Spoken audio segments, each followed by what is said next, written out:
Buenas noches, comunidad. Mi nombre es Damián. No soy hombre de estar mucho en internet.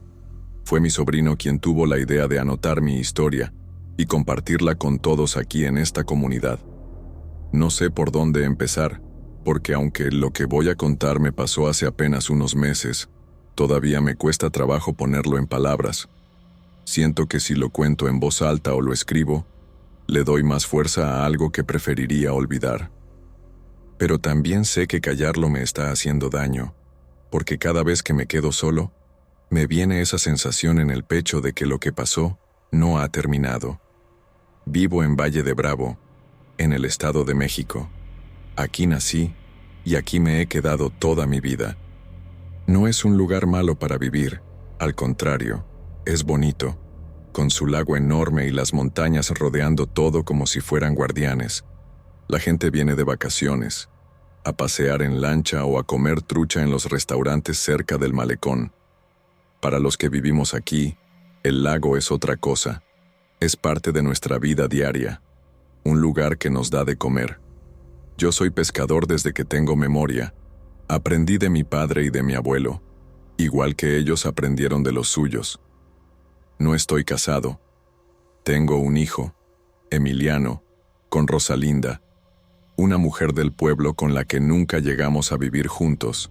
Nos llevamos bien lo suficiente para criar al niño de la mejor manera que podemos, pero la verdad es que cada uno tiene su vida. Yo vivo en la casa de mi hermana Maribel, junto con su esposo Sergio y sus 3 hijos. Es una casa humilde, de adobe y techo de lámina, pero siempre está llena de ruido y de olor a comida recién hecha. Por las mañanas, Maribel prepara café de olla y tortillas calientes que casi siempre como de pie, porque salgo con prisa para alcanzar el amanecer en el lago. La rutina de los pescadores es dura, pero uno se acostumbra. Salgo de madrugada, cuando el aire todavía corta la cara y la neblina cubre el agua. Navego en mi lancha de motor pequeño y echo las redes, esperando que haya suficiente pesca para vender algo en el mercado y llevar comida a casa. Con el tiempo, el silencio del lago se vuelve parte de uno. Hay días en los que no escuchas nada más que el chapoteo del agua y el canto de los pájaros, pero ese silencio también puede ser pesado. A veces me hacía pensar en los cuentos que los viejos nos contaban de niños, esas historias de almas que viven en el fondo y que salen a llamar a los vivos para llevárselos. Nunca les di mucha importancia, la verdad. Soy católico. Crecí escuchando la misa los domingos y ayudando en las festividades del pueblo. Rezo mi Padre Nuestro en las noches y le pido a la Virgen que cuide a mi hijo. Pero también soy hombre de trabajo y de cosas prácticas. No me gusta perder el tiempo con supersticiones. Al menos así era antes. Recuerdo bien la primera vez que escuché mi nombre en el lago. Fue un atardecer cualquiera. El cielo estaba pintado de naranja y el viento apenas movía las ramas de los pinos en la orilla. Yo había terminado de revisar las redes y me quedé un momento más en la lancha, disfrutando del silencio. Entonces lo escuché. Damián. Al principio pensé que era mi imaginación. Sonó como un eco suave, casi como si alguien me hubiera llamado desde lejos. Me quedé quieto, mirando a mi alrededor, esperando ver otra lancha o algún vecino en la orilla, pero no había nadie. Solo el agua tranquila y los cerros que se oscurecían con el caer de la noche. No le di mucha importancia. Me dije que el viento podía haber arrastrado algún sonido desde el pueblo. Volví a casa un poco inquieto, pero sin mencionarle nada a nadie. Los días siguientes siguieron igual que siempre, pero por dentro yo ya estaba diferente. Cada vez que salía al lago, me sorprendía poniendo más atención a los sonidos. Y entonces volvió a pasar. Esta vez fue más claro, más cercano. Damián. Me recorrió un escalofrío desde la nuca hasta la espalda. Me levanté de golpe en la lancha. Casi pierdo el equilibrio. Grité preguntando quién estaba ahí, pero solo escuché el eco de mi propia voz devolviéndose desde las montañas. Me quedé un rato largo mirando el agua, como si esperara que algo saliera de ella. Cuando regresé a la casa, Maribel me preguntó por qué estaba tan pálido. Le conté que había escuchado mi nombre en el lago, aunque me sentía ridículo diciéndolo. Ella me miró seria y me dijo que pusiera agua bendita en la lancha, que no estaba de más. Sergio, su esposo, se rió y dijo que seguramente estaba cansado, que el sueño me estaba jugando una mala pasada. Yo intenté creerle, pero por dentro algo me decía que no era tan simple. Esa noche me costó trabajo dormir. Me quedé en la cama escuchando el silencio de la casa, el sonido de los perros ladrando a lo lejos y el viento golpeando las láminas del techo. En la oscuridad me venían imágenes del lago, de su profundidad desconocida. Pensaba en lo fácil que sería caer y desaparecer sin que nadie supiera qué me pasó. Desde ese día, ya no pude sentirme tranquilo, aunque me decía que todo tenía una explicación lógica. Cada vez que estaba solo en la lancha tenía la sensación de que algo me observaba desde el agua. Y lo peor era que no podía hablar de eso con nadie más sin sentir que estaba perdiendo la cabeza. Ahí fue cuando comenzaron mis noches en vela. Me despertaba de golpe, convencido de que había escuchado mi nombre otra vez, aunque estuviera en mi propia cama. Veía el rostro dormido de Emiliano en mi mente y me invadía un miedo que no sabía explicar. Algo en mí me decía que el lago me estaba llamando por una razón y que ignorarlo podría costarme caro. Y eso apenas era el principio. Los días que siguieron fueron los más extraños que había vivido en años. Aunque mi rutina no cambió, todo lo que hacía se sentía distinto, como si algo me estuviera observando en silencio. Me levantaba temprano, como siempre, para salir al lago, pero ya no era igual. Antes disfrutaba esos momentos en que el aire fresco me despertaba y el pueblo todavía dormía. Ahora, en cambio, lo sentía como una condena. El silencio del lago, que antes me daba paz, se volvió pesado. Mis manos temblaban cuando extendía las redes, y cada sonido me ponía nervioso. El crujido de la madera de la lancha, el chapoteo de algún pez saltando, el eco de los cerros. No podía dejar de pensar que, en cualquier momento, volvería a escuchar esa voz llamándome. Algunas veces me sorprendía mirando el agua demasiado tiempo, como si algo en ella me atrajera. La superficie se veía tan tranquila, pero yo sabía que debajo había oscuridad, metros y metros de profundidad en los que uno podría desaparecer sin dejar rastro. Esa idea se me metía en la cabeza y no podía sacarla. Empecé a cometer errores en el trabajo. Se me escapaban peces, las redes se enredaban, hasta dejé caer una caja de anzuelos al agua sin darme cuenta. Algunos pescadores se burlaban de mí en el mercado, decían que andaba distraído. Otros me miraban con una mezcla de lástima y desconfianza, como si sospecharan que algo andaba mal. Un día, mientras revisaba las redes al anochecer, sentí un tirón fuerte desde el fondo. Pensé que era un pez grande y me emocioné, pero cuando quise jalar, la red estaba rasgada de una forma extraña, como si algo la hubiera cortado con un cuchillo. Me quedé mirando el agujero en silencio, tratando de encontrar una explicación lógica, pero no la encontré, y fue en ese momento que lo escuché de nuevo. Damián. Esta vez no sonó lejos, sino casi a la altura de mi oído. Me quedé helado. El aire se me fue de los pulmones y sentí un frío en la espalda que me hizo temblar. No había nadie, solo el lago frente a mí, oscuro y profundo. Rogué por no perder la calma, encendí el motor de la lancha y regresé a la orilla lo más rápido que pude. Mientras lo hacía, juraría que algo me seguía bajo el agua, porque la sensación de ser observado no se iba. Cuando llegué a casa, Maribel me vio entrar empapado de sudor y con las manos temblando. Me preguntó qué me pasaba, pero no pude explicarlo bien. Solo le dije que el lago estaba raro, que algo no me gustaba. Ella se preocupó y me recordó que fuera a hablar con el padre del pueblo, que pidiera una bendición. Sergio me dijo que lo que necesitaba era descansar, que el trabajo me estaba sobrepasando, pero yo sabía que no era cansancio. Las noches se volvieron insoportables. Me despertaba con pesadillas casi todos los días. Soñaba que estaba en el lago, flotando boca arriba, y que algo me jalaba de los pies hacia el fondo. A veces escuchaba la voz de Emiliano llamándome, otras era la de Rosalinda, y otras veces eran voces que no reconocía. Me despertaba sudando y con el corazón acelerado. Una de esas noches, mientras trataba de volver a dormir, escuché un ruido en el patio. Pensé que era un perro o un gato, pero cuando me levanté y me asomé por la ventana, vi la silueta de la lancha moviéndose ligeramente, aunque no había viento. Sentí que el corazón me daba un vuelco. Me repetí que eran mis nervios, pero no me atreví a salir. Mi relación con Rosalinda también empezó a deteriorarse. Ella notaba que yo estaba distante y me lo reclamaba. Me preguntaba qué me pasaba, porque ya casi no iba a verla ni buscaba pasar tiempo con Emiliano. No podía decirle la verdad, porque sonaba ridículo, así que le decía que estaba cansado o que tenía mucho trabajo. Pero la realidad era que me daba miedo que algo le pasara a ellos también.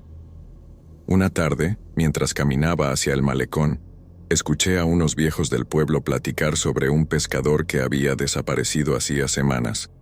Decían que lo habían visto por última vez al anochecer, en su lancha, pero que nunca regresó. Algunos aseguraban que el lago se lo había tragado. Otros contaban que era común que ellos llamaran a la gente de esa forma. No mencionaban quiénes eran ellos, pero yo sabía a qué se referían. Ese mismo día, al regresar a casa, busqué en mis recuerdos lo que mi abuelo me contaba de niño. Historias sobre el lago y sus espíritus. Decía que los muertos que no encontraban descanso se quedaban ahí abajo, y que de vez en cuando subían a buscar compañía. Me acordé de cómo él aseguraba que llamaban a los vivos por su nombre, y que si uno contestaba, ya no había vuelta atrás. Esa noche no pude dormir pensando en eso. Tenía la sensación de que ya era demasiado tarde, de que había escuchado y de alguna manera había respondido.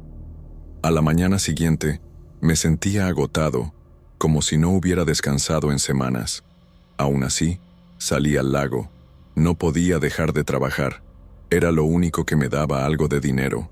Pero cada vez que estaba en el agua, la ansiedad era peor. Llegué al punto de que ya no quería llevar a Emiliano a pescar conmigo. Antes le gustaba acompañarme y yo disfrutaba enseñarle, pero ahora me aterraba que algo lo llamara a él también. Empecé a guardarme todo lo que sentía. No quería preocupar más a mi hermana ni a Rosalinda, pero el miedo se me estaba metiendo en los huesos. Sentía que no era solo el lago lo que me llamaba. Era algo más profundo, algo que sabía exactamente quién era yo, dónde vivía y cuáles eran mis debilidades. Y esa idea me estaba volviendo loco. La última noche antes de que todo se descontrolara, tuve el peor sueño de todos.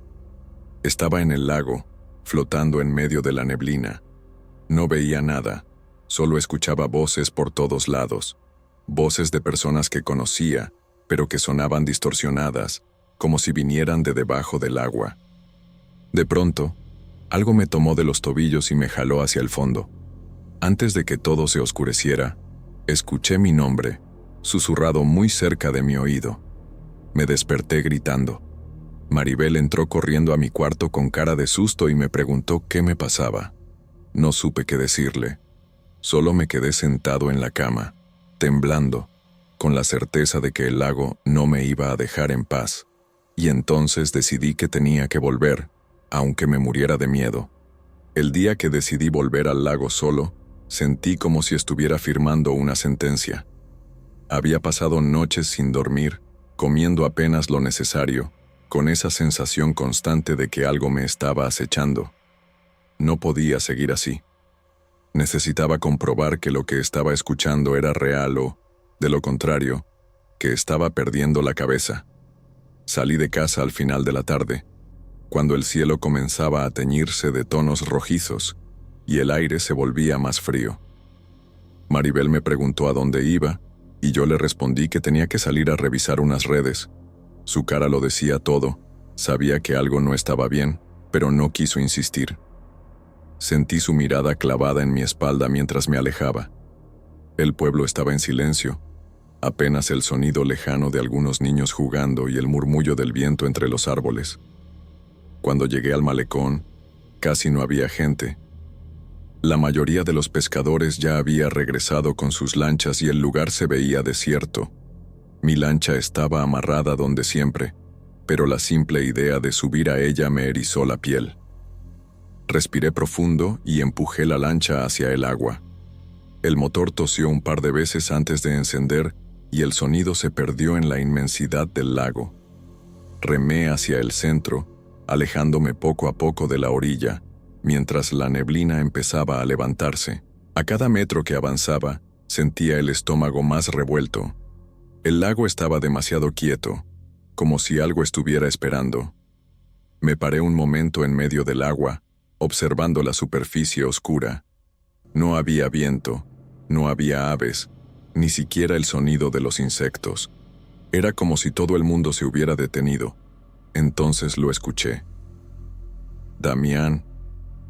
La voz vino de algún punto cercano, pero no pude ubicarlo. Sentí que la sangre se me congelaba. Me dije a mí mismo que no iba a entrar en pánico, que necesitaba mantener la calma.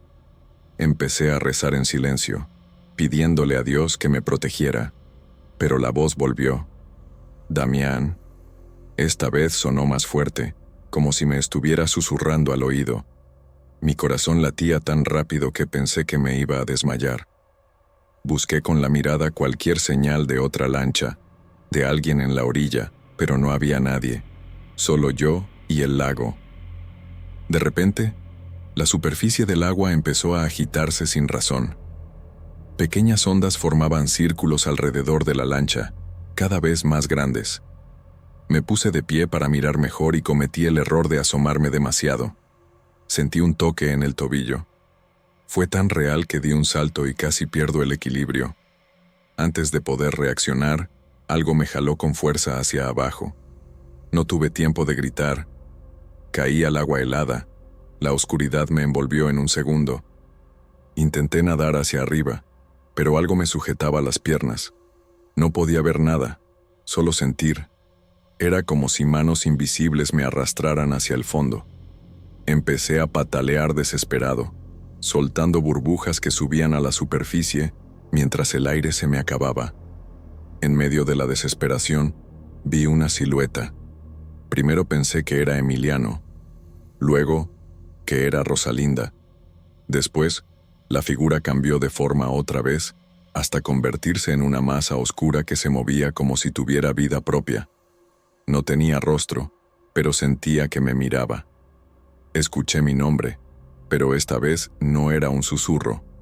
Era un grito sordo, como si viniera de todos lados al mismo tiempo. Me sentí atrapado, rendido. Por un momento pensé que tal vez debía dejarme ir, que tal vez eso era lo que quería el lago. Pero en medio del terror, recordé el rostro de Emiliano. Me vi a mí mismo desapareciendo y dejando a mi hijo sin padre. Y esa idea me dio una fuerza que no sabía que tenía. Empecé a moverme con toda la energía que me quedaba, golpeando lo que me sujetaba, arañando el agua, pataleando con furia. Sentí que algo se rompía. Mis piernas quedaron libres y nadé hacia la luz, sin mirar atrás. El agua me pesaba, los pulmones me ardían, pero logré sacar la cabeza y tomar una bocanada de aire. Grité pidiendo ayuda, aunque sabía que no había nadie cerca. La lancha estaba a unos metros. Nadé hacia ella con todas mis fuerzas, sintiendo que algo me seguía debajo del agua. Cada vez que rozaba mis pies, me daba el impulso de moverme más rápido. Alcancé la lancha de milagro y me subí como pude, temblando, empapado, con el corazón a punto de salirse del pecho. Me quedé ahí, tirado en el fondo de la lancha, intentando recuperar el aliento. Sentía que el agua seguía moviéndose alrededor, pero no tuve valor de mirar. Encendí el motor con manos temblorosas y regresé a la orilla sin mirar atrás. Cuando toqué tierra, caí de rodillas en la arena. No podía dejar de llorar. Tenía frío, estaba cubierto de raspones y me sentía vacío. Pero estaba vivo.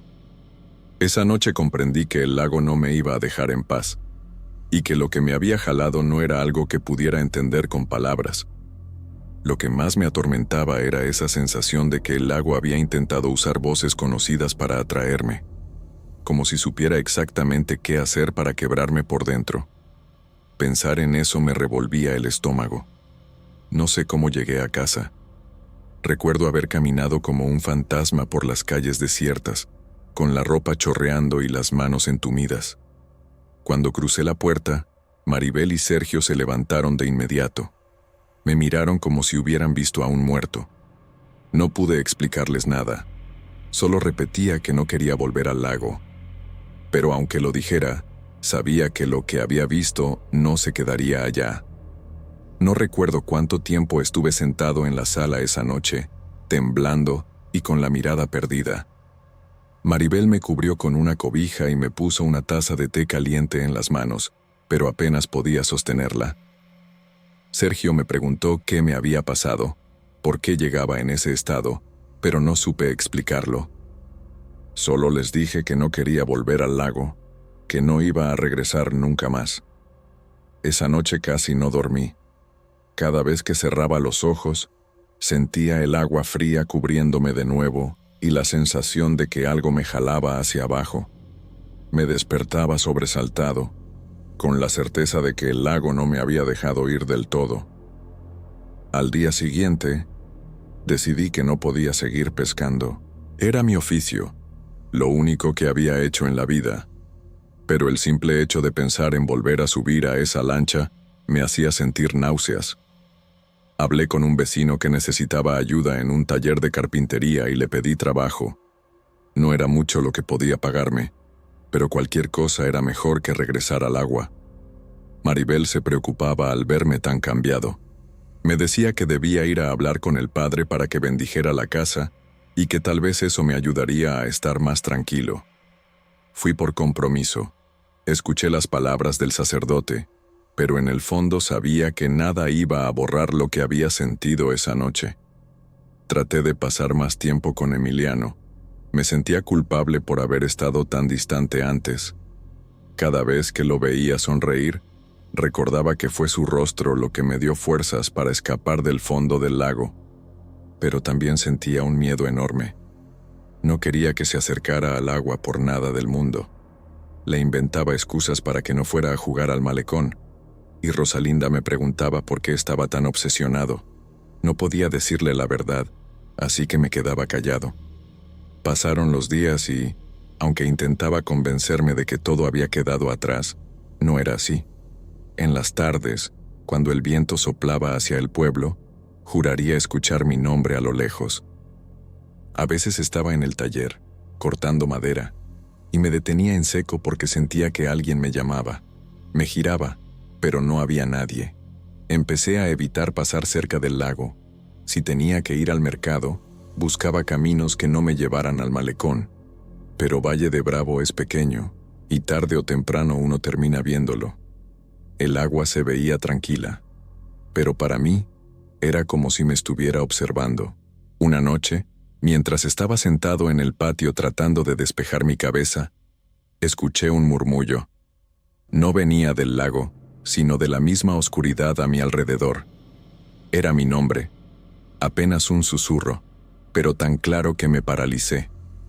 Me puse de pie de inmediato, tratando de encontrar de dónde venía, pero no había nada. Solo el viento moviendo las hojas de los árboles. No le conté a nadie. ¿Qué podía decir? Que el lago me estaba siguiendo fuera de su propia agua. Nadie me iba a creer. Así que me guardé el miedo y traté de aparentar que todo estaba bien, pero por dentro me estaba quebrando. Las noches se hicieron más largas.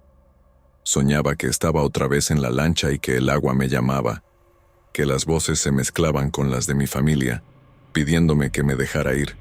Me despertaba con el corazón a punto de estallar. A veces, cuando miraba mi reflejo en un balde de agua o en el vidrio de una ventana, me parecía ver otra silueta detrás de mí. Un domingo por la tarde, mientras caminaba por el pueblo con Emiliano, pasamos cerca del malecón. Yo trataba de que no se acercara mucho, pero él insistió en ver a los patos. No quise ser tan duro y lo dejé acercarse un poco. El lago estaba sereno. La neblina cubría la superficie de una forma casi irreal. Sentí que el aire se me hacía más pesado.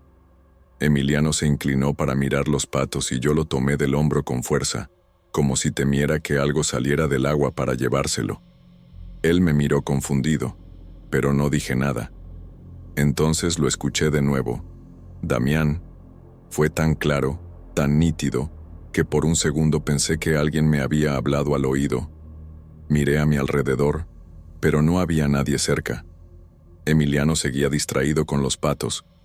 Me asomé al lago y vi mi reflejo en el agua. Pero no era solo yo. Había otra silueta junto a la mía, algo que no tenía forma definida, como una sombra que se movía con vida propia. Sentí que el corazón me daba un vuelco. Parpadeé y la imagen desapareció. Solo estaba yo, con el rostro pálido y el pulso acelerado. Tomé a Emiliano de la mano y nos fuimos de ahí lo más rápido que pude. Él me preguntó por qué nos íbamos tan de repente, pero no le respondí. No tenía palabras. Esa noche no pude dormir. Me quedé sentado en la cama, escuchando cada ruido de la casa, convencido de que en cualquier momento iba a escuchar mi nombre otra vez. A veces pienso que todo fue producto de mi mente, que el miedo me hizo imaginar cosas que no estaban ahí. Pero otras veces siento que algo del lago me siguió, que está esperando el momento correcto para volver a llamarme. Y no sé cuánto tiempo más voy a poder resistir.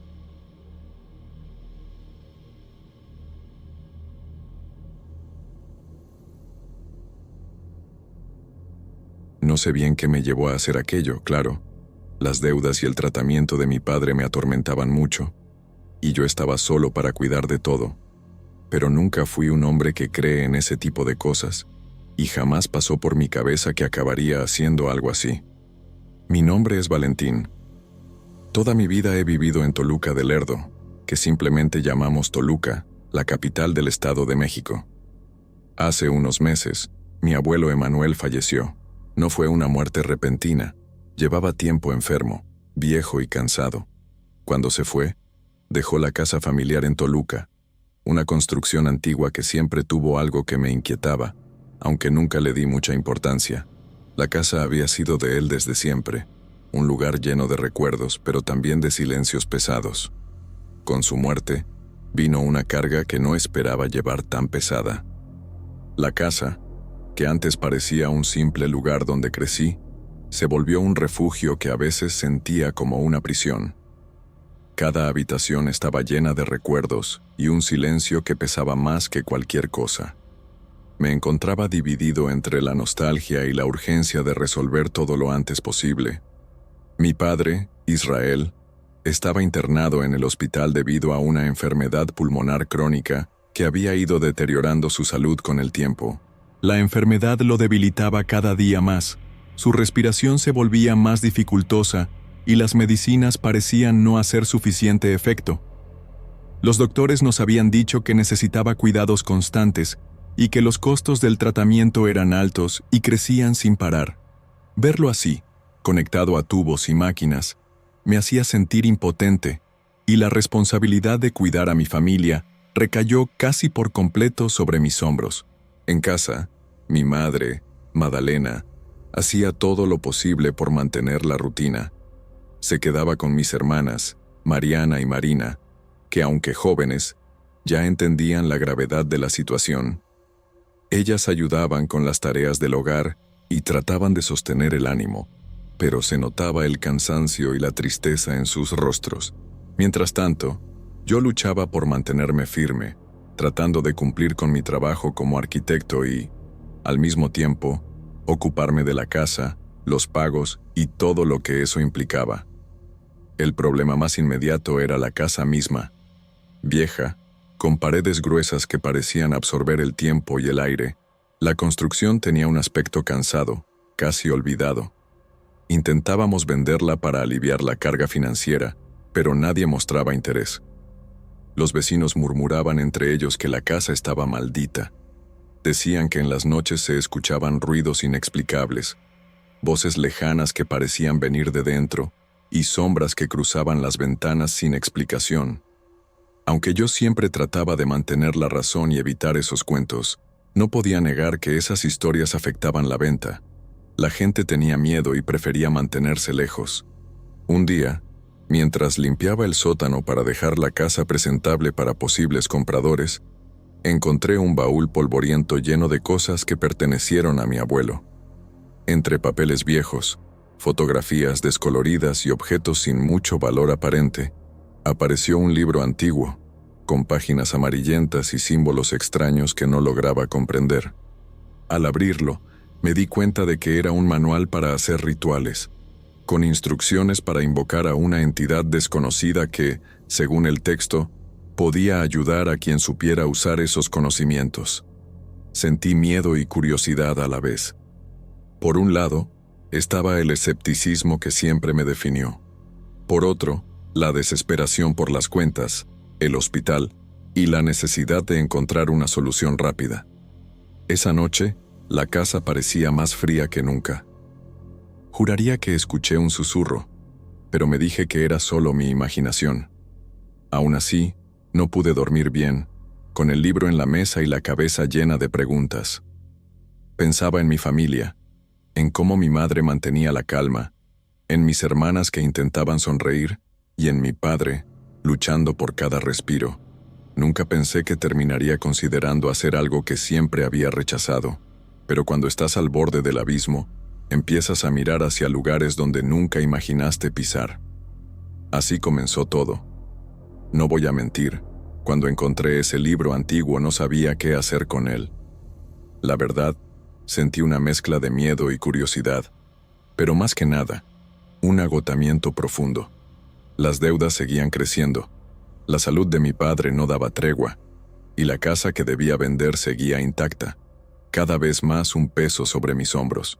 Nunca fui un hombre de creer en rituales ni en esas cosas de magia, pero en ese momento, cualquier esperanza parecía válida.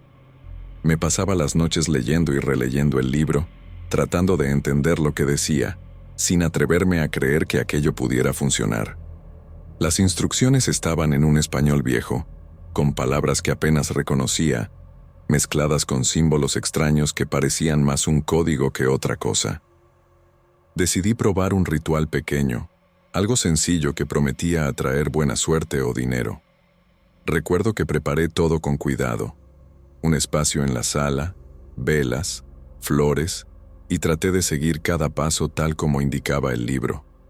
No fue nada espectacular, solo un par de horas de concentración y silencio. Pero después, empezaron a pasar cosas. Al principio, eran detalles pequeños. Un sonido sordo en el pasillo, como pasos que se detenían justo cuando yo giraba la cabeza. Sombras fugaces en las paredes que no tenían una fuente de luz lógica. La casa, que antes parecía silenciosa, empezó a sentirse más viva de una manera inquietante. Yo quería pensar que era mi imaginación, o el cansancio acumulado, pero la sensación no desaparecía. Me encontraba nervioso, pendiente de cada ruido, y me costaba trabajo concentrarme en el trabajo o en cualquier otra cosa. La presión aumentaba, pero también el miedo. Mientras tanto, el dinero que necesitaba comenzó a llegar, de formas que no esperaba. Un cliente me adelantó un pago grande, otro proyecto se cerró de manera inesperada. Parecía que, de alguna forma, el ritual estaba funcionando, aunque no sabía si eso era bueno o malo. A la vez, la relación con mi madre y mis hermanas se volvió más tensa. Ellas notaban que algo en la casa había cambiado, que las noches se volvían más largas y difíciles. Me contaron que escuchaban susurros lejanos o que sentían una presencia extraña. Mi madre decía que Israel estaba peor, como si su enfermedad y lo que pasaba en la casa estuvieran conectados. Intenté no pensar en eso, pero era imposible. La casa se sentía atrapada en un ciclo oscuro, y yo estaba en medio de todo, sin saber cómo salir. Fue entonces cuando decidí intentar otro ritual, esta vez para controlar o alejar lo que parecía haber despertado. Seguí las instrucciones con cuidado, más preocupado que nunca, pero nada parecía calmar la presencia. Lo que empezó como una desesperación por sobrevivir, se convirtió en una lucha constante contra algo que no podía ver, pero que sentía cada día más cerca. No sabía si había abierto una puerta que ya no podría cerrar, o si todo estaba en mi cabeza, pero la realidad era que la casa y mi vida nunca serían las mismas. Desde que empecé a jugar con ese libro, las noches en la casa se volvieron un campo de batalla silencioso. Ya no era solo el cansancio o la preocupación por mi padre. Algo mucho más profundo y oscuro estaba tomando espacio en cada rincón. Las voces comenzaron poco a poco, al principio solo murmullos tan bajos que casi podía negarlos. Pero con el tiempo se hicieron más claras, como suspiros que cruzaban los pasillos y me alcanzaban en la oscuridad cuando estaba solo. Nunca lograba distinguir palabras, solo una mezcla de lamentos y susurros que me helaban la piel. Las sombras dejaron de ser solo juegos de luz y se convirtieron en formas que parecían observarme. En la noche, al caminar de un cuarto a otro, sentía que algo me seguía con la mirada, aunque no podía verlo directamente. Había una presencia, un peso invisible que se sentaba conmigo en silencio, oprimiendo mi pecho. Mi mente empezó a fallar. Había noches que no lograba dormir, no porque no quisiera, sino porque el miedo me mantenía despierto. Sentía que mi cuerpo estaba cansado, pero la cabeza no descansaba. En esos momentos, la línea entre lo real y lo imaginario se desdibujaba, y a veces dudaba de mi propia cordura. La casa misma parecía responder a esa presencia. Las paredes crujían con un frío que no correspondía al clima. Las ventanas se empañaban sin razón, y las luces parpadeaban sin que hubiera un problema eléctrico. Cada sonido pequeño me ponía en alerta, y cualquier sombra se convertía en una amenaza. La tensión en casa se volvió insoportable. Mi madre y mis hermanas estaban agotadas, pero nunca me lo dijeron directamente. Sabía que me miraban con preocupación, temiendo lo que yo mismo ya no podía controlar. Mi padre, desde el hospital, parecía empeorar, y en mi mente se formó la idea aterradora de que esa fuerza oscura tenía que ver con todo eso. Intenté hacer los rituales de protección que encontré en el libro, con la esperanza de alejar lo que había despertado, pero cada vez sentía que me atrapaba más. No había alivio real, solo momentos fugaces de calma que terminaban con algo más fuerte regresando. El miedo ya no era solo por mí, temía por mi familia, por la salud de mi padre y por el futuro incierto. Sentía que había despertado algo en esa casa que nunca debí tocar y que ahora pagaba el precio de mi desesperación. A veces, en medio de la noche, creía escuchar la voz de mi abuelo Emanuel, no en palabras, sino en un peso silencioso que llenaba el aire, como si me advirtiera o simplemente lamentara el camino que había elegido. Mi vida se volvió una constante lucha con esa presencia invisible, y la sensación de que todo se desmoronaba a mi alrededor era insoportable. Ya no sabía si era valiente o simplemente estaba demasiado cansado para rendirme. Intentamos vender la casa una y otra vez, pero fue inútil. Cada persona que venía a verla se marchaba con cualquier pretexto. Algunos ni siquiera cruzaban la puerta principal. Los vecinos se encargaban de recordarles la mala fama del lugar, y yo no podía culparlos. Cualquiera que pasara una noche aquí sentiría el mismo peso en el aire. Las deudas seguían creciendo. El hospital llamaba constantemente por los pagos pendientes y yo me veía atrapado. La casa, que debía ser la salvación, se convirtió en una jaula de la que no había manera de escapar. No sé bien cuándo comenzó a tomar forma esa verdad que ahora me consume, que con cada ritual, sin darme cuenta, hice un pacto con algo oscuro. No fue un contrato firmado ni palabras claras, sino un enlace invisible, un compromiso sellado en sombras que ahora pesa sobre mí y sobre mi familia. Recuerdo la primera vez que entendí lo que había pasado. Fue una noche, en el sótano de la casa, cuando revisaba el libro de mi abuelo Emanuel buscando respuestas, desesperado por encontrar una manera de deshacer lo que había desatado. Entre las páginas encontré anotaciones que él había hecho, garabatos y advertencias apenas legibles, pero suficientes para que el miedo se apoderara de mí. Decía que la entidad con la que se había conectado no era un ser común ni benévolo, sino una fuerza que exigía algo a cambio, que consumía las almas de quienes no cumplían sus pactos. Emanuel había intentado romper el ciclo, pero no lo logró. Su muerte, en parte, fue la consecuencia de ese trato. Seguí con eso en la cabeza. Una tarde, mientras tomaba una cerveza para relajarme un poco después del trabajo, vino a mi mente una palabra, una sola palabra, que cayó como un golpe. Pacto. Sabía bien lo que era un pacto, porque aunque no creía en esas cosas, crecí escuchando todo tipo de historias de mis abuelos y mis padres sobre pactos, el diablo y entidades que engañan a las personas para robarles el alma. Sentí un frío profundo, un vacío que se abrió dentro de mí, y me di cuenta de que yo también estaba atrapado. Las voces, las sombras, todo cobraba sentido. No eran meras alucinaciones ni el producto de mi estrés. Era la manifestación de ese pacto que me arrastraba. Desde entonces, he buscado formas de liberarme, de proteger a mi familia y a mí mismo. Consulté a personas que conocen de ritos y tradiciones ancestrales, pero cada intento ha sido un eco vacío, un reflejo de mi desesperación. La entidad parece burlarse, invisible pero siempre presente, en cada esquina de la casa, en cada sombra alargada al caer la noche. Mi madre y mis hermanas siguen luchando contra la incertidumbre y el miedo. Mi padre, Israel, parece desvanecerse poco a poco, y no sé si es la enfermedad o el peso de todo esto lo que lo consume. A veces, cuando estoy solo, siento la presión en el pecho, un nudo que aprieta mi garganta, y la pregunta constante, ¿cómo terminé aquí? ¿Cómo un hombre que nunca creyó en nada sobrenatural terminó atrapado en este abismo? No tengo respuestas claras, solo esta lucha diaria, esta batalla silenciosa contra algo que no puedo ver, pero que me destruye lentamente.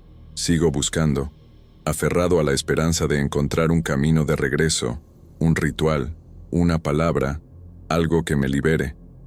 Pero sé que la deuda es pesada y que no será fácil saldarla. Esta historia no termina aquí, no mientras la sombra siga acechando y yo siga respirando bajo su peso.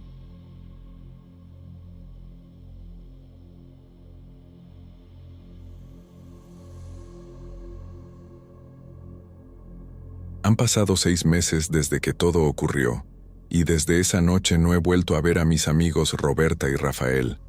Me llamo Alessandro, y contar esta historia es, más que nada, una forma de desahogarme, porque siento que ya nadie me cree. Todavía me cuesta mucho poner en orden lo que pasó. Hay días en los que despierto pensando que todo fue una pesadilla, pero basta con mirar las fotos que aún tengo en mi celular de aquella noche para que la realidad me caiga de golpe. Desde que desaparecieron, mi vida se ha convertido en un infierno. No solo perdí a 2 de las personas que más quería, sino que también he tenido que cargar con las sospechas de todos. La policía, los papás de Roberta, incluso algunos vecinos me ven como si yo supiera lo que realmente pasó y lo estuviera ocultando. Pero no es así. Si pudiera dar alguna explicación, lo haría. Aquella noche empezó como tantas otras. Desde hace años, los 3 compartíamos el gusto por explorar lugares abandonados. No era un pasatiempo común, pero a nosotros nos gustaba. Ya habíamos visitado fábricas viejas, casas a medio derrumbar y hasta una escuela cerrada desde hacía décadas. Roberta era la que más disfrutaba estas salidas. Le encantaba tomar fotos y decir que en algún momento quería hacer un canal de videos de terror. Rafael lo hacía más por acompañarla, aunque al final siempre se divertía. Yo lo veía como una forma de despejarme de la rutina. Pasaba todo el día trabajando en el taller mecánico, con el ruido de los motores y las manos llenas de grasa, y esas salidas me daban un respiro. Ese viernes, después de trabajar, Roberta nos contó que había escuchado de un caserón enorme a las afueras de Atlacomulco. Según le dijeron, estaba vacío desde hacía años, y la gente lo evitaba porque se decía que ahí pasaban cosas raras. Mencionó que la construcción era antigua, que estaba llena de muebles viejos y que nadie aguantaba mucho tiempo dentro. Yo pensé que eran las típicas historias para asustar, pero ella insistió. Rafael también dijo que hacía tiempo que no salíamos a explorar y que sería bueno distraernos. Al final acepté ir. Salimos de la ciudad ya de noche. El clima estaba frío y el viento cortaba la piel. Atlacomulco suele ser muy silencioso por las noches, y en los caminos rurales la sensación de soledad es todavía más fuerte. Solo se escuchaban nuestros pasos sobre la tierra y, a lo lejos, los ladridos de algunos perros. Yo llevaba mi linterna pequeña. Roberta traía una más potente que siempre usaba, y Rafael cargaba una mochila con agua y un par de sándwiches que había preparado. Ninguno hablaba demasiado durante el trayecto. Se sentía una tensión rara, como si todos tuviéramos en el fondo un mal presentimiento que preferíamos no decir en voz alta. Cuando llegamos, el caserón se veía incluso más grande de lo que imaginaba. La fachada estaba cubierta de maleza, las ventanas rotas y el portón apenas sostenido por bisagras oxidadas. No sé por qué, pero me quedé unos segundos observando la silueta de la casa contra el cielo oscuro. Tenía la sensación de que nos miraba, como si fuera algo vivo. Roberta comentó que debíamos entrar de inmediato para aprovechar bien la luz de las linternas. Por dentro, el aire era pesado y húmedo, con un olor a madera podrida. Las tablas del suelo crujían con cada paso, y el frío se sentía mucho más fuerte que afuera. Me repetía que era normal, que las casas viejas siempre daban esa sensación, pero mi cuerpo estaba tenso. Recorrimos los primeros cuartos y encontramos muebles cubiertos con sábanas rotas, cuadros torcidos en las paredes y hasta juguetes viejos que parecían llevar décadas ahí. Roberta tomaba fotos con el celular mientras decía que el lugar era perfecto para grabar un video de terror. Rafael solo caminaba detrás de ella, observando todo en silencio. En un momento, escuchamos un golpe sordo en el piso de arriba, como si algo pesado hubiera caído. Nos quedamos quietos, mirándonos sin decir nada. Quise pensar que era un animal que había entrado por alguna ventana rota, pero el silencio que siguió al golpe me puso la piel de gallina. Roberta sugirió subir para revisar, pero yo preferí que siguiéramos explorando la planta baja. Rafael no dijo nada, pero se veía incómodo, como si estuviera de acuerdo conmigo. Avanzamos y llegamos a lo que parecía un comedor enorme. Había una mesa larga cubierta de polvo, sillas desordenadas y botellas vacías tiradas por el suelo. En una de las paredes había un espejo grande y sucio. Cuando Roberta pasó frente a él, me pareció ver una sombra detrás de nosotros. Me giré de inmediato, pero no había nada. Sentí el corazón acelerado, y aunque traté de ocultarlo, Rafael se dio cuenta de que estaba nervioso. Me dijo que probablemente estábamos sugestionándonos, que no pasaba nada, pero su voz sonaba insegura. Después de un rato, Roberta insistió en que bajáramos al sótano. Decía que seguramente ahí encontraríamos lo más interesante. Yo no estaba convencido. Desde que habíamos entrado, había sentido corrientes de aire helado que parecían venir de abajo, y la idea de bajar me daba un mal presentimiento. Pero Roberta podía ser muy persuasiva. Dijo que solo sería un momento y que después podríamos irnos. Rafael apoyó la idea, así que no me quedó más remedio que seguirlos. La entrada al sótano estaba al fondo de un pasillo. Era una puerta estrecha que daba a unas escaleras de madera que crujían con cada paso. El olor a humedad era mucho más fuerte ahí, y el aire se sentía más espeso, como si costara respirar. Roberta iba adelante con su linterna, Rafael en medio y yo cerrando el grupo. Llegamos a un espacio amplio, con paredes de piedra y el piso cubierto de tierra. Había cajas viejas, muebles deshechos y restos de lo que parecía ser una bodega de vino. Fue ahí donde todo empezó a sentirse realmente mal. No sabría explicarlo, pero me invadió una sensación de que alguien nos observaba. No era solo miedo, era como si una presencia invisible estuviera a unos metros de nosotros. Sentí un roce ligero en el hombro, como si una mano me hubiera tocado. Me giré de inmediato, pero no había nadie detrás. Roberta comentó que también sentía frío y que tenía la impresión de que el sótano era más grande de lo que parecía. Rafael estaba callado. con el ceño fruncido, mirando hacia la oscuridad como si esperara que algo saliera de ahí. En ese momento, las linternas parpadearon. La de Roberta se apagó por completo durante unos segundos que me parecieron eternos. Yo intentaba encender la mía, pero no respondía. La oscuridad era tan densa que sentía que podía tocarla. Escuchaba mi propia respiración acelerada y, a lo lejos, el sonido de algo moviéndose. Cuando finalmente la luz regresó, Roberta y Rafael ya no estaban ahí.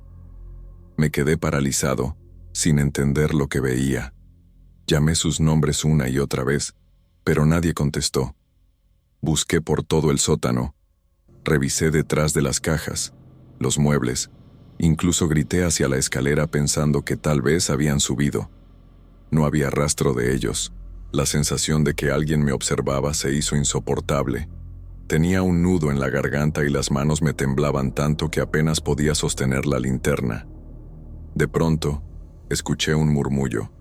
Sonaba como si Roberta me llamara, pero su voz era lejana, distorsionada, como si viniera de debajo de la tierra. Sentí un escalofrío recorrerme la espalda. Salí corriendo hacia la escalera, tropezando varias veces, y subí al primer piso sin voltear. Atravesé el pasillo, la sala, la puerta principal, y seguí corriendo hacia el coche. No sé cómo llegué hasta ahí. Solo recuerdo el frío cortándome el rostro, el corazón a punto de salirse y la certeza de que algo venía detrás de mí. Encendí el motor con las manos temblorosas y manejé sin mirar los espejos retrovisores. No recuerdo bien el camino de regreso. Es como si mi mente hubiera borrado partes de esa noche. Solo sé que terminé en mi casa, con la ropa sucia de polvo y la garganta seca, como si hubiera pasado horas gritando. Ese fue el inicio de todo. Nunca volví a ver a Roberta ni a Rafael, y desde entonces, nada ha vuelto a ser igual. Desperté en mi cama sin recordar cómo había llegado ahí. La ropa seguía cubierta de polvo y tenía las botas manchadas de lodo seco. El celular estaba sobre el buró con la batería casi descargada. Por un instante pensé que tal vez había soñado todo, pero la sensación de vacío en el estómago y el temblor en mis manos me hicieron entender que no era así. Lo primero que hice fue llamar a Roberta. El tono de llamada sonó varias veces antes de irse directo al buzón de voz. Pensé que podía estar sin batería, así que intenté con Rafael. Lo mismo. Me levanté de golpe y fui hasta la sala, buscando mis llaves, convencido de que debía regresar al caserón de inmediato. Pero me quedé congelado cuando miré la hora en el celular. Eran casi las 11 de la mañana.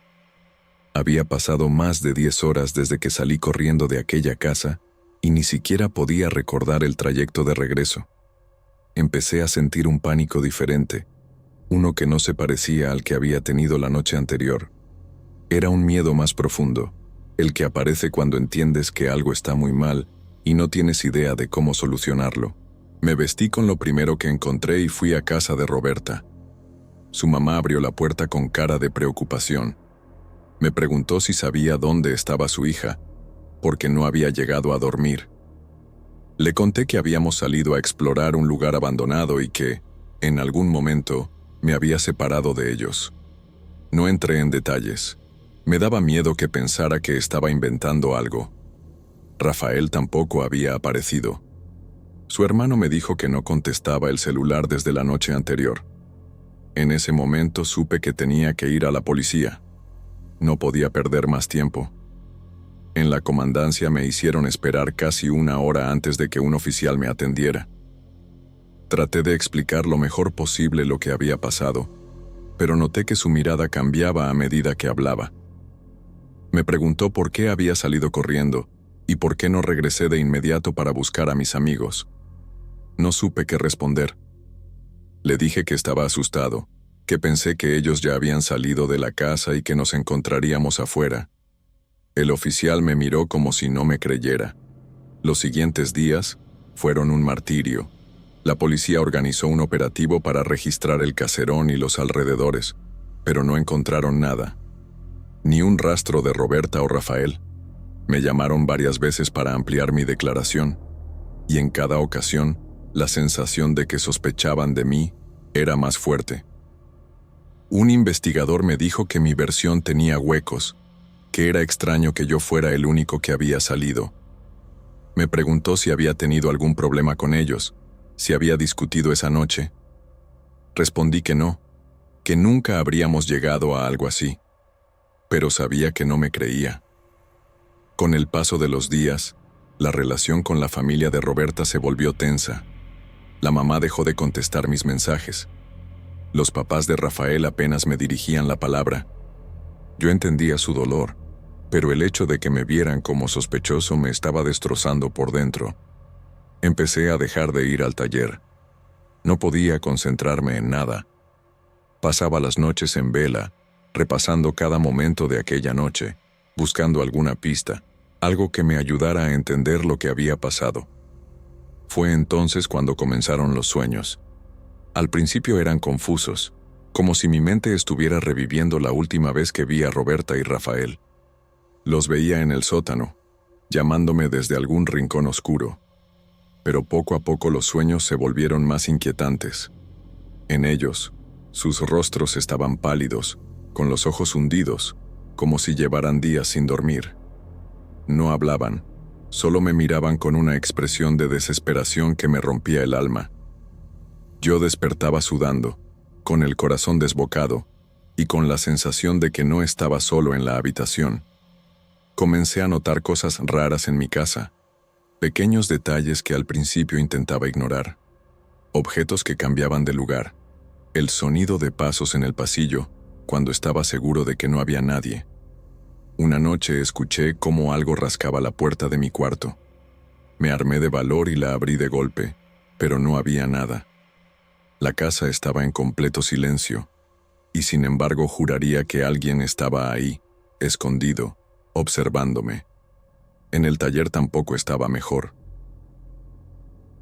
Mientras trabajaba bajo los autos, sentía como si alguien se asomara a mirar desde la entrada. Levantaba la cabeza y no había nadie.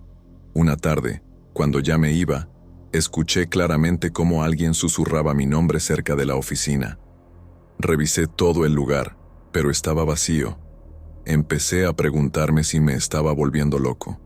En el trabajo, sé bien que no me han corrido solo porque mi jefe es un hombre correcto.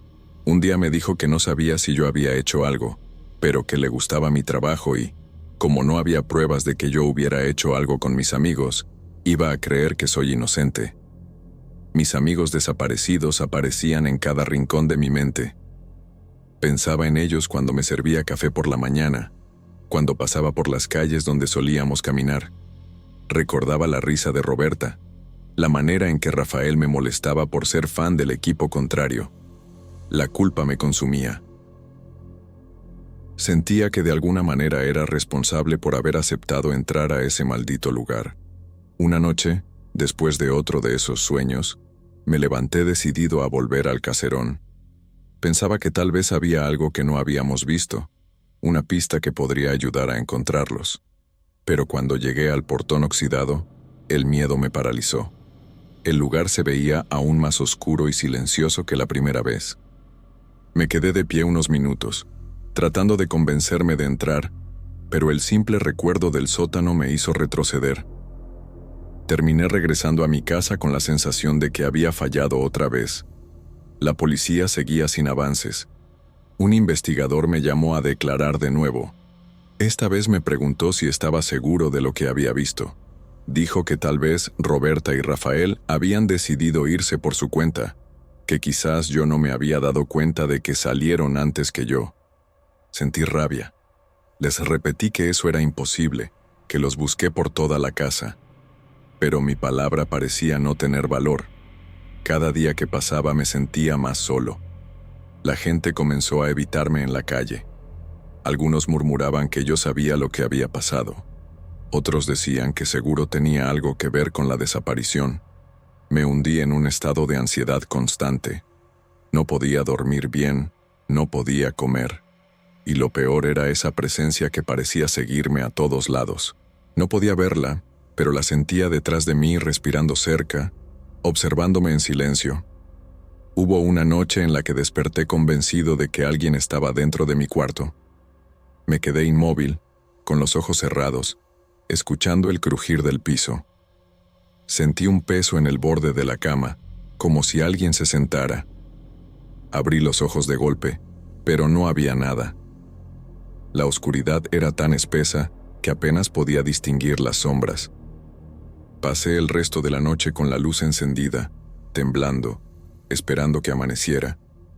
Para entonces ya no sabía qué era más insoportable, la culpa, el miedo o la soledad. Todo se mezclaba en mi cabeza, y lo único que podía pensar era que Roberta y Rafael me necesitaban. Sentía que en cualquier momento los escucharía llamándome de nuevo, como en el sótano. Y esa idea me estaba volviendo loco. Desde aquella noche, el vacío que dejaron Roberta y Rafael se fue haciendo más pesado cada día. En mi mente, no había espacio para otra cosa que no fuera la desesperación y la culpa. No había forma de desconectar, ni siquiera cuando intentaba concentrarme en el trabajo o en cosas cotidianas. La imagen de sus rostros, pálidos y con ojos vacíos, me perseguía a todas partes. Había momentos en los que la realidad parecía difusa.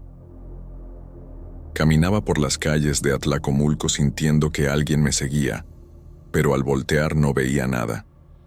Otras veces, al despertar, estaba convencido de escuchar sus voces llamándome, como si intentaran decirme algo urgente, pero no lograba entender las palabras.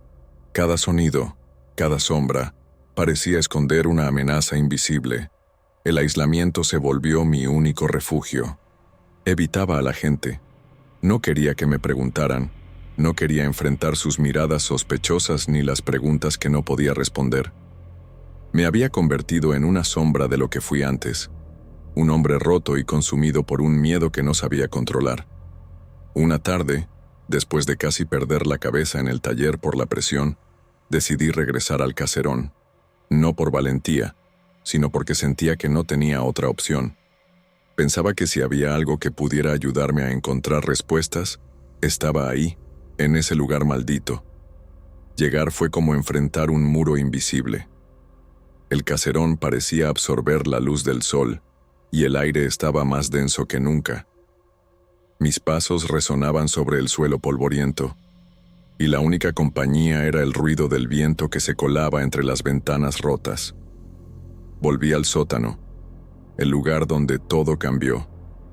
El frío me atravesaba los huesos y el olor a humedad se mezclaba con un perfume rancio que no podía identificar.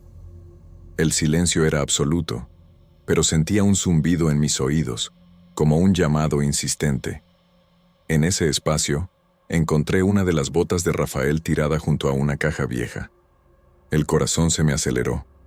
Toqué la bota con manos temblorosas y sentí un escalofrío recorrerme la espalda. El lugar parecía querer contarme algo, como si las paredes guardaran secretos que se negaban a salir. Fue entonces cuando sentí de nuevo esa presencia. No era algo que pudiera ver, pero la sentía cerca, acechándome con una paciencia aterradora. Sentí como algo rozaba mi brazo, frío y etéreo, y un susurro casi inaudible recorrió el aire. No supe si era mi mente jugando conmigo o algo real. Corrí hacia la salida, sin mirar atrás. El miedo me consumía, pero sabía que si me detenía, no saldría jamás. Afuera, el sol estaba cayendo, tiñendo el cielo de tonos rojos y naranjas.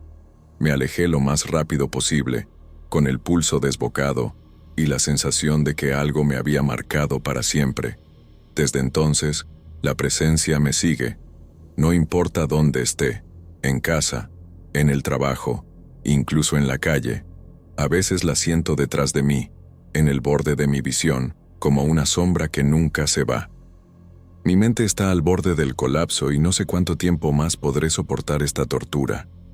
Me he dado cuenta de que ya no solo extraño a mis amigos, sino que temo lo que pueda haberles ocurrido.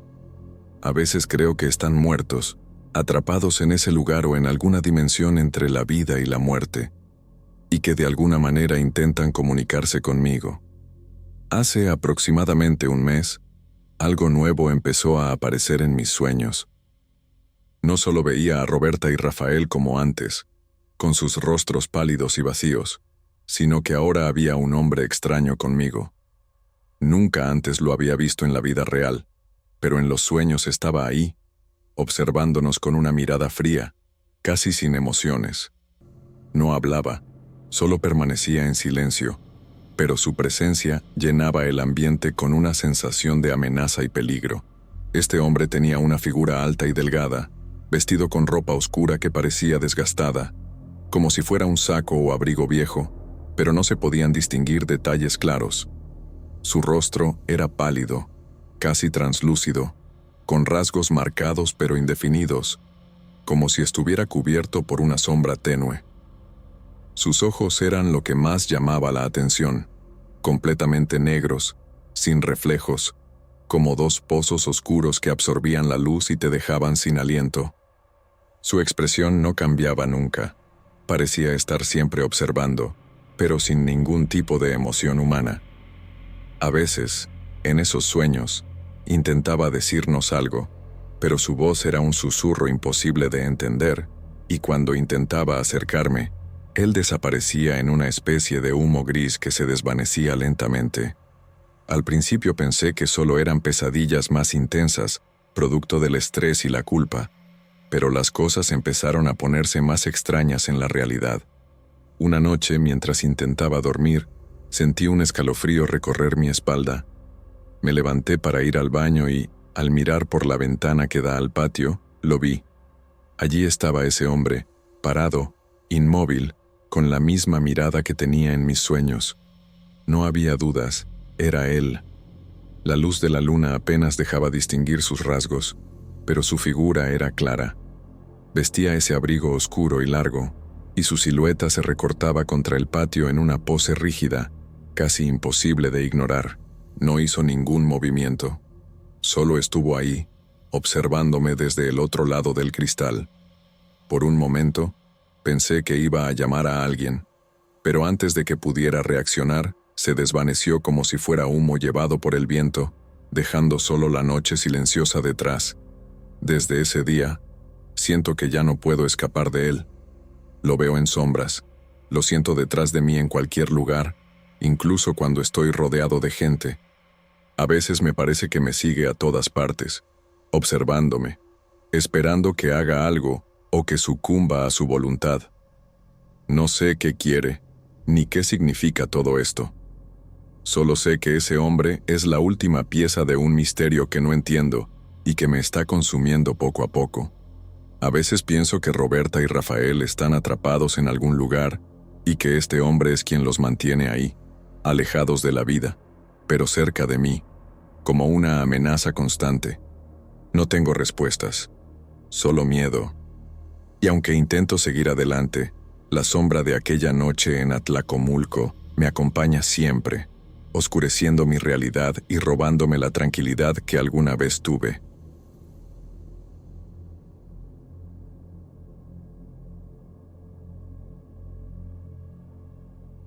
Confieso que no sé bien por dónde empezar a contar esta historia sin parecer loco, pero juro por todo lo que es más sagrado que es verdad. Me llamo Salvio. Tengo 42 años. Soy taxista aquí en Toluca, y esta historia que voy a contar empezó de una manera tan sutil que al principio ni le di mucha importancia. Mi rutina era la misma de siempre: levantarme temprano, preparar el café con Sandra, llevar a los niños a la escuela. María ya está terminando la preparatoria, Mateo está en primer año de la secundaria y Jorge, el más pequeño, aún está en primaria.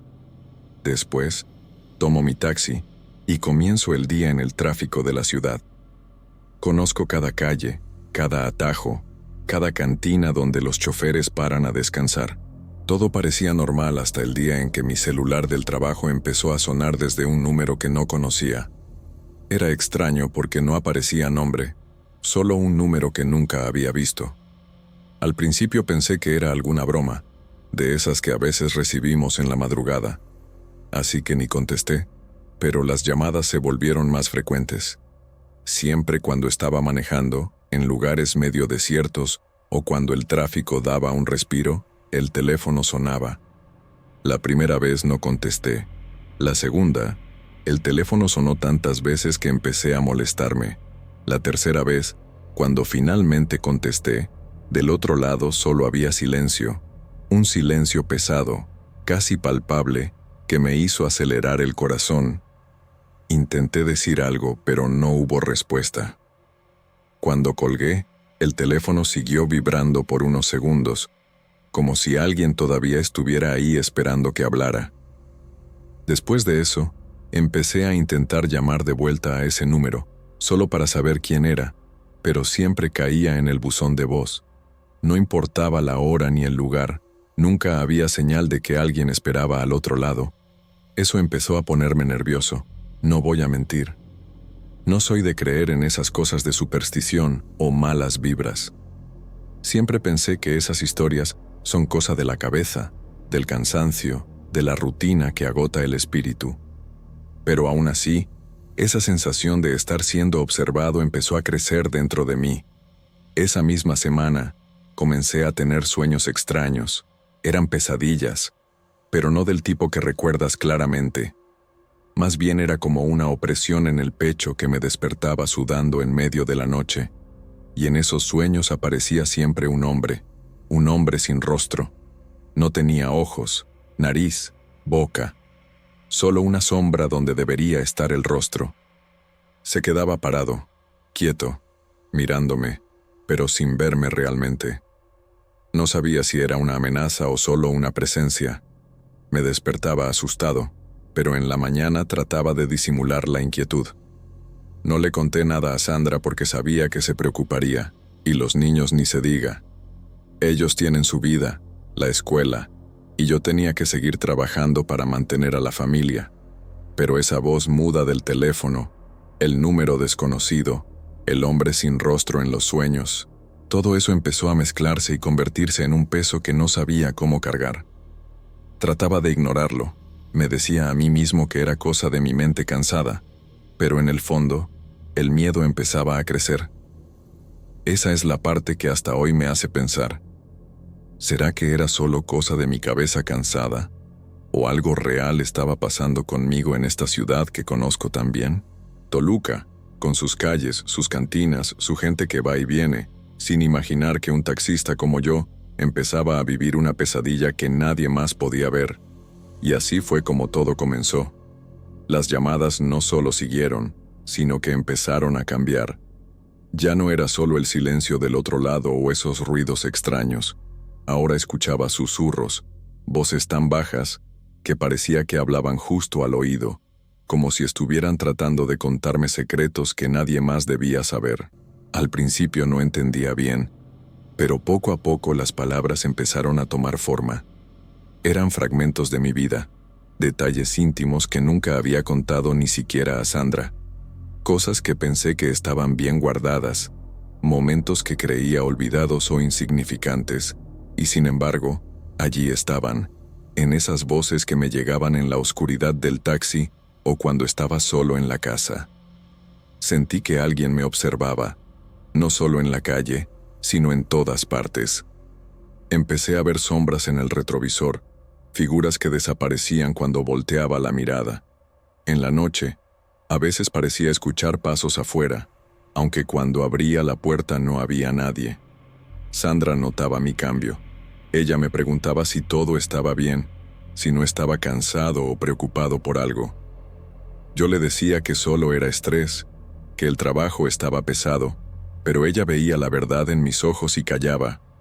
Los niños también lo percibían. María dejó de pedir que la llevara a la escuela. Mateo evitaba hablar conmigo, y Jorge empezó a dormir en su cama solo después de que me quedaba hasta tarde trabajando.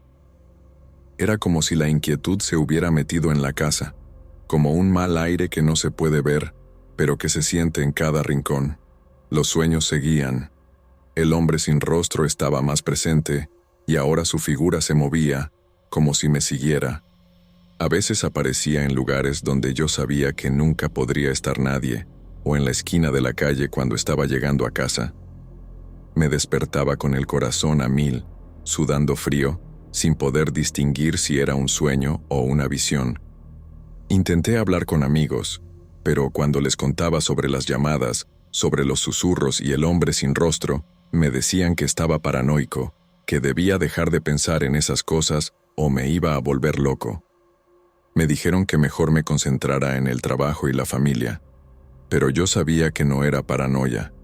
Sentía una presencia que estaba invadiendo mi vida, que conocía cada secreto, cada miedo oculto. A veces me preguntaba si ese alguien estaba tratando de decirme algo, o si solo quería asustarme hasta que ya no pudiera más. Sentí que me estaba quedando solo en medio de todo eso. La gente a mi alrededor veía a un hombre normal, que iba y venía en su taxi, que reía con los clientes, que saludaba a los vecinos, pero por dentro era otra cosa. Un hombre que empezaba a desconfiar hasta de sus propios recuerdos.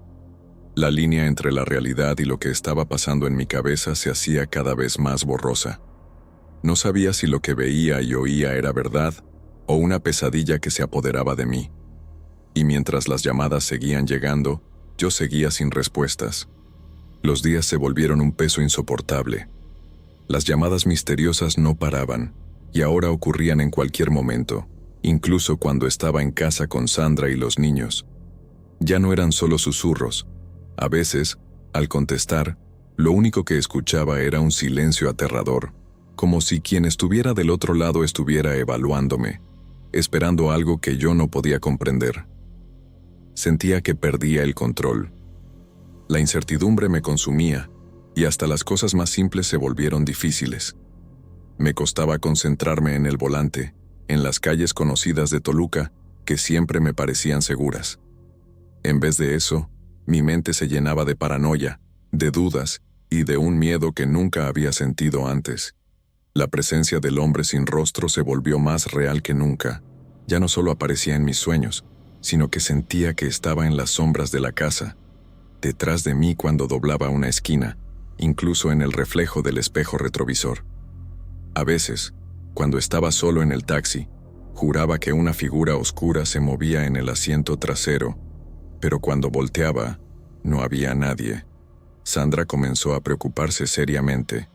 Intentó acercarse, preguntándome si necesitaba ayuda, si debía ir con alguien para hablar, pero yo me cerraba. No quería que ella supiera todo lo que sentía, porque sabía que eso también la iba a afectar, y mi cabeza se llenaba de miedo al pensar que podía perder a la familia que tanto amo. Los niños también estaban cambiando. María se volvió más reservada.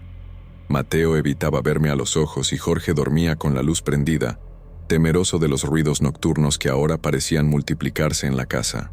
La tensión crecía, pero yo intentaba mantener la calma por ellos, aunque en el fondo me sentía como si me estuviera ahogando.